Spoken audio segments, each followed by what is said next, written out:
Welcome, Dr. James Beckett, Sports Card Insight. A little bit longer episode. Thanks, sponsors. Topps, Panini, Upper Deck, Heritage Auctions, Scott Auctions, Mike Stadium Sports Cards, Burbank Sports Cards, ComC.com, and Beckett Media, Beckett Grading, Beckett Authentication. Conversation about the Star Company, following up with the Jordan, the XRC, all these things that people are jumping on the bandwagon now, but where was the bandwagon 35, 38 years ago? So I'm trying to explain that, and I've enlisted three, not necessarily opponents because they passionately love the hobby, but they're very much in the Star camp.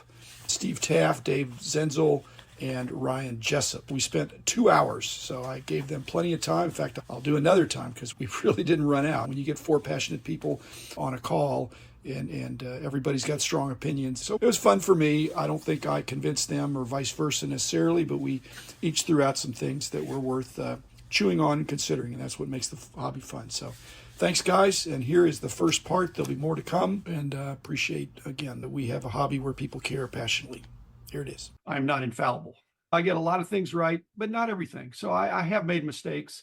I don't think this is one of them. But the other thing, and Dave knows this firsthand now, and Steve, is that I have a lot of endurance. I have a lot of tenacity. When I lock in on something, I lock in on it. So much that I had a heart attack almost 28 years ago.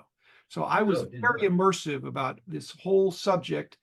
But Ryan, this wasn't my main dilemma in the course of being in the hobby. This is just one of many things that came up that was Solomon split the baby kind of stuff. I had to make the call. I don't know that I was the judge and the jury, but I was probably the judge. And if there would have been a jury, I would have been giving the jury instructions. So I realized I had an important place and a lot of influence. But again, every judge is not infallible. Frankly, if something's wrong, let's right it. But I think we can each share some perspectives and see if that gives each of us a chance to reflect on, does that change the way we think about something? Too many write the headline and then do the research. In this situation, I couldn't write the headline. I had to do the research and figure out what's the headline for this. And it was that the Jordan Star Company card would be an XRC, and it had to do with the company itself, not just that situation. But you get a lot of confirmation bias if you start with a conclusion and then try to justify it. I have seen a lot of the content producers provide a lot of non-random sample support for their conclusions. I really don't have any problem with that unless it's represented as a random sample. It's not a random sample. It's a sample of people that feel passionately about seeing that card in a certain way. But there's a lot of silent majority people that don't. It's not ends justify the means, but historically, this is what people thought. And the people are not saying anything unless you turn over the apple cart and all of a sudden change things in midstream. I think you'd hear a lot more vocal criticism if there was some big change. Again, I'm not the guy anymore, so I'm not in control of that, but there's probably 50 times as many people that have a Jordan Fleer card as have a Jordan Star card. It could be 100 to 1. Surely it's 50 to 1. So when I was doing this, guys, I attempted to get a random sample. I used to teach sampling. The best kind of sampling sometimes is stratified. In other words, you don't just get a bunch of random people. You think, what do the dealers think? What do the collectors think? You stratify and you try to make sure that you're in sync, because those constituencies could unbalance the survey. And basically, our technique back in the 80s was always to survey dealers first. Our corporate position and my personal position was that card shops and dealers were the lifeblood of the hobby. So it needed to be fair to them. So we listened to them first. We really were trying to cover the market thoroughly as best you could in the pre-internet days. It was harder to get data, but I always felt like the data we got was more reliable because we could look the people in the eye. We were at the shows, we were in the stores, we had customer service reps talking to them, so we were getting a lot of feedback. The biggest part of our company, again, it's not well known, but we had a very small sales department. Our sales department was actually customer service. We just felt if we served the customer, the sales would come, and that's what happened. So we were not trying to talk people into anything. We were trying to serve them well, and that meant listening to them.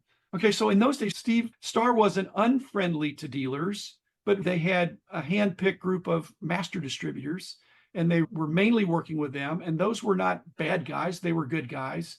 But it wasn't easy. They weren't unfriendly to card shops, but they weren't friendly either. They didn't make it easy for card shops to order. So you really didn't see the star sets in many of the local card shops. What I haven't heard said is, why is that? It's not just because it was difficult. From our assessment, collectors weren't asking for it. Dealers stock what the collectors asked for. And basketball in the mid 80s was not as popular, admittedly. And when it got popular, collectors were asking the dealers, hey, you've got to stock this stuff. But they weren't asking for Star in 84, 85. The reason we know that is that Star wasn't sold out. Topps Chrome, which might not even be a very great product, that came out 2 weeks ago, broke the internet, and it's not even a great product. Star didn't even sell out because it wasn't there. It didn't have the visibility, Dave. Basketball wasn't as hot, but there were other smaller boutique kind of sets that did sell out, but their baseball single player sets didn't do very well either. So but 86 Fleer didn't sell out either. Or 87, 88, or 88, 89. Right. My point is, we had customer service calling on dealers, calling on the local card shops. Star didn't. They had a very thin, lean operation. They depended on their 5 or 6 master distributors, pretty much all of whom I knew, and saw at the shows. When I went to the shows, they were the main ones that had it. But Star did advertise in all the major publications, right? And anyone that wanted them could pick up the phone and order them without ever leaving their home. Yes. It's not like they weren't obtainable. No, I never said they were not attainable. I just said Right. they didn't make it easy. Topps has regular distributors that have routes. This was Robert Levin and his secretary or something. It was more of a virtual company. I thought it was pretty easy to deal with Star. I got the very first order form on the 83 All-Star set and placed an order. I assume that's because he lifted one of my ads in one of the hobby magazines back at that point. And yes, there were the 5 somewhat major distributors, but I've got a box of invoices here from hobby shops and dealers all over the country, 400 or 500 invoices. And it's not all of his invoices. It's a healthy chunk of them, I think.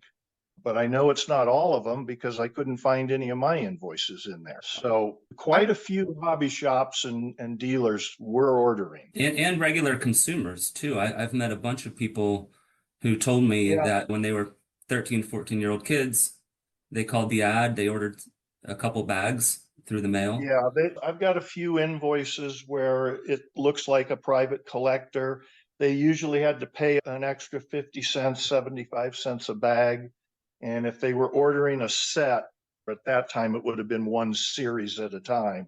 So typically 7 different teams. So he did do some of that. Yeah. My takeaway is they were actually easier to obtain than Topps or Fleer or any other brand because you never even had to leave your home.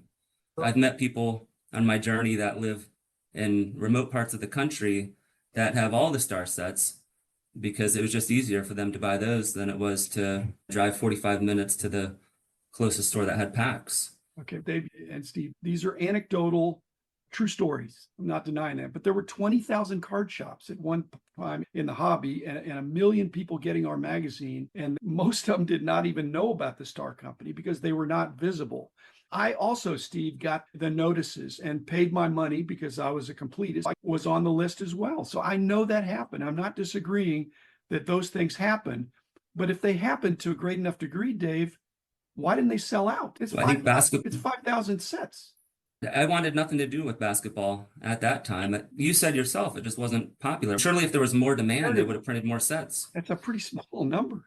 We're talking about now almost national distribution. How do you quantify national distribution? And unless you actually put something to it that's going to say, okay, is it available? The more rigid you make the criteria, the more things drop off and the harder it is to obviously meet the criteria, which can be or not be connected to other things. Are you trying to say that because it didn't sell out or that low popularity, it wasn't nationally distributed? Because I would say that if it was available at anywhere at any time, as Dave and Steve are saying, that to me constitutes nationally distributed.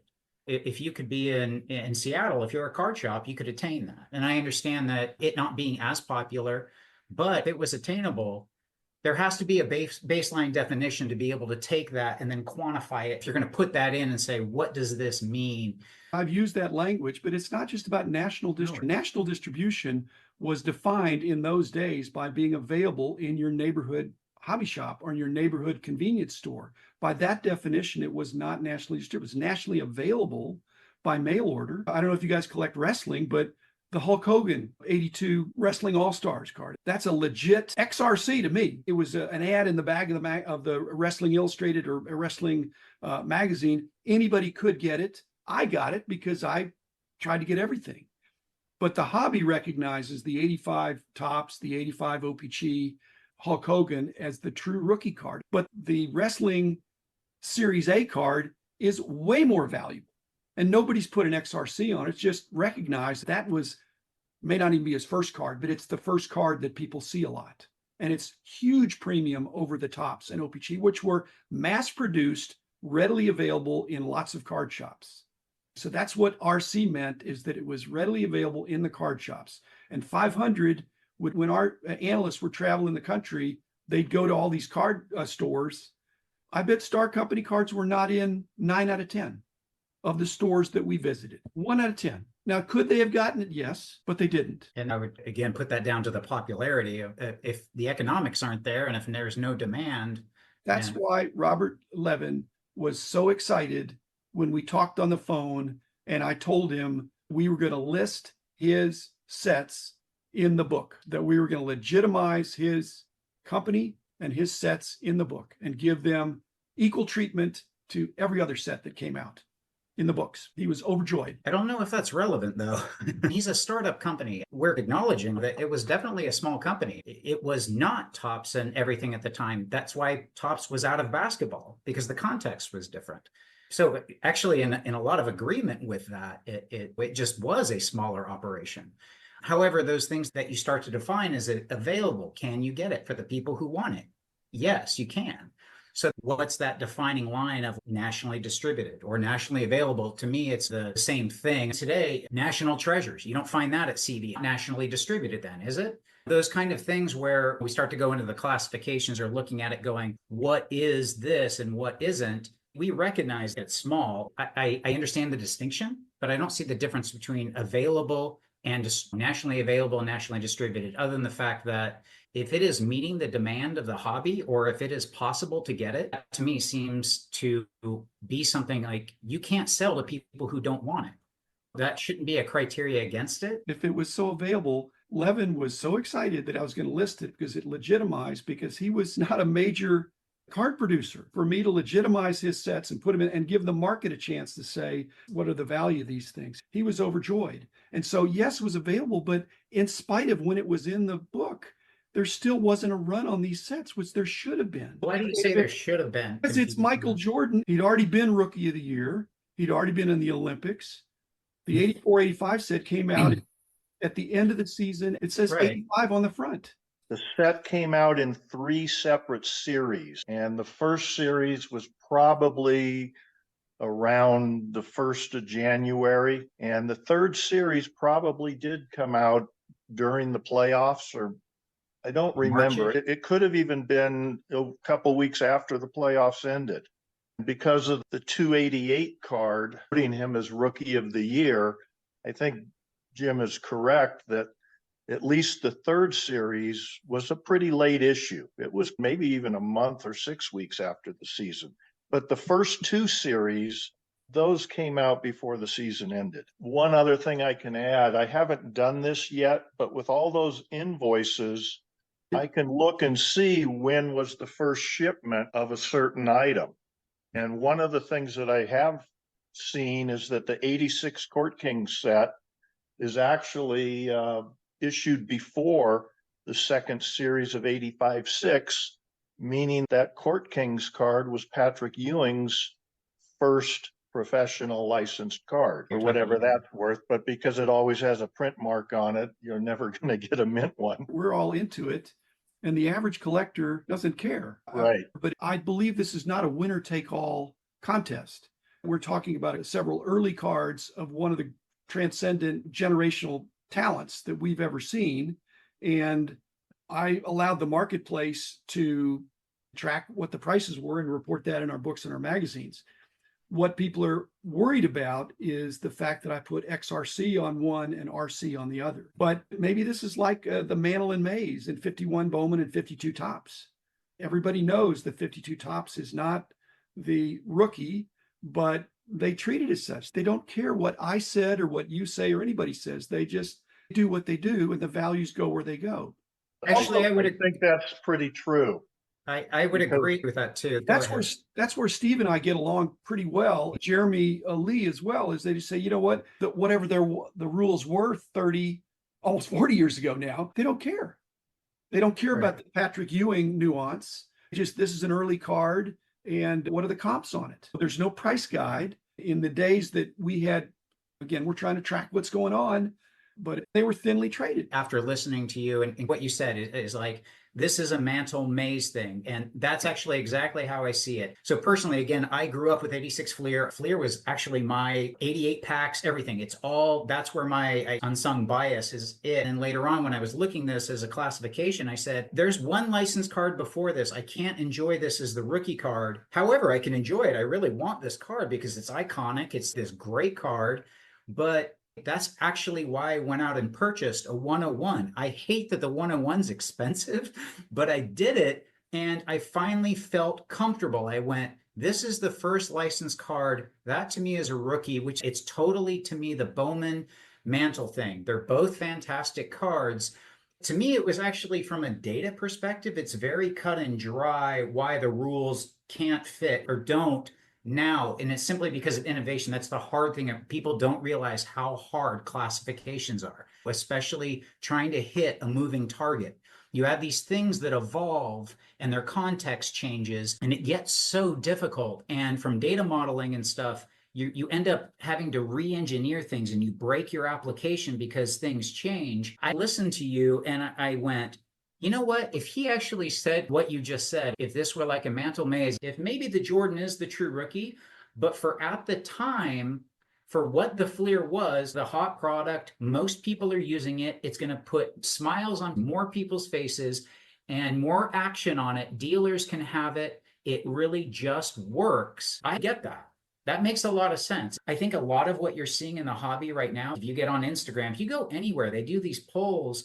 No one wants to start a fight. Everyone's scared, but all these 3 people panels, they're all saying, yeah, I think the Star is really the true rookie card, but really this is the most iconic. The 86 Fleer really is the face of the basketball card market right now, but this is more of a true rookie card. And that actually gave me validation for what I was thinking. I just wanted to throw that out when you give this Mantle 52 as opposed to the 50. I hate to disagree with you agreeing with me, but I'm not trying to figure out what's going to smooth things out or what everybody's going to be kumbaya. I want to do the right thing. And I realize that when you make a choice that's preferring something or classifying something different than something else, it's not splitting the baby in half. It's saying this is different from that. And by putting RC asterisk, which I originally did on the Fleer, it's giving the additional information. Not only is that a rookie card, but there's something else to be considered. The asterisk means take a look deeper. There's something that came before it. There's no asterisk if there's nothing that predates it that's an XRC. And at some point, when they did the new software, because I did the original software, when they did the new software, the database guys said, we can't do asterisks anymore. It's problematic within our code. And I understand that, but I had my own HTML that I created where it wasn't a problem. But I had my heart attack or around that time, they did it. So you just had an RC. So yeah, the Fleer should be RC asterisk, but I don't think it is anymore. What about poor John Stockton? What a bad deal there. Someone just put that in my comment. They actually asked me to specifically ask That's you. even more egregious. But Right. if you look at the price differential between the 4 years of having the Star, 84, 85, Stockton, and then go 4 years later for what is not mid-career because he had a great long career and was a great player, but 80, 89 as a rookie, that just doesn't sit right. According to the rules, it is, to me, an RC asterisk, first card from a major manufacturer that was nationally distributed, pack pulled, a whole bunch of things, not just these one at a time things. But I sympathize with that. It's stuck in my craw, Ryan. That doesn't seem right. But the principle that I don't know that everybody agrees with, that is listening as well as you guys, is that do you guys believe that every player that has a card has a rookie card? That's Sure. not a simple question. No, it's not. What about no classifications? I've heard you talk about self-enforcement and things that like the card companies, the power of that little rookie stamp to make rookie cards whatever they want it to be. And in the absence of classifications, you're just letting the market decide. And I do think it's just established. Now it's hard to, because we're all actually biased that we look at first base card from first base set. That's really what has demand. To me, a rookie card being a first license card, nationally distributed, it doesn't have to be a major manufacturer. That's where I think those things that are either A, hard to quantify or impossible to quantify come into play. If anything, it's just difficult. But when you say that, it comes into, what do you think about no classifications? A different set of pros and cons, and I don't know which one's better. Kind of, if you say, I do. I do. My Okay. whole career is based on helping to classify and bring order to a chaotic industry. But one of your suggestions, Ryan, is to have more first fleer card or something like that. I tried that. I tried to impose that on people, and that was rejected. People did not like that. It was too much alphabet soup. I tried that because I thought, hey, this would be a good way for people to understand where there's extra demand for this particular card. Had the same problem with Mark McGwire in baseball. And that was a much bigger deal than the Michael Jordan, but 85 McGwire, you've got the Olympic card. He's not in a major league uniform. It was breaking a lot of rules. Victor has tried to do a nice job on this. There's some guidelines for being a rookie card. And if they hit 9 out of 10, Ryan, then, and something else hits 7 out of 10, you're going to pick the one that's 9 out of 10. But my question is that you guys haven't locked in is that I believe if somebody has a card, it's confusing to say, oh, he has a card, but he doesn't have a rookie card. We put RC on the first card that came under these quote unquote rules that were established. I think you I have try to to have a codify. rookie card.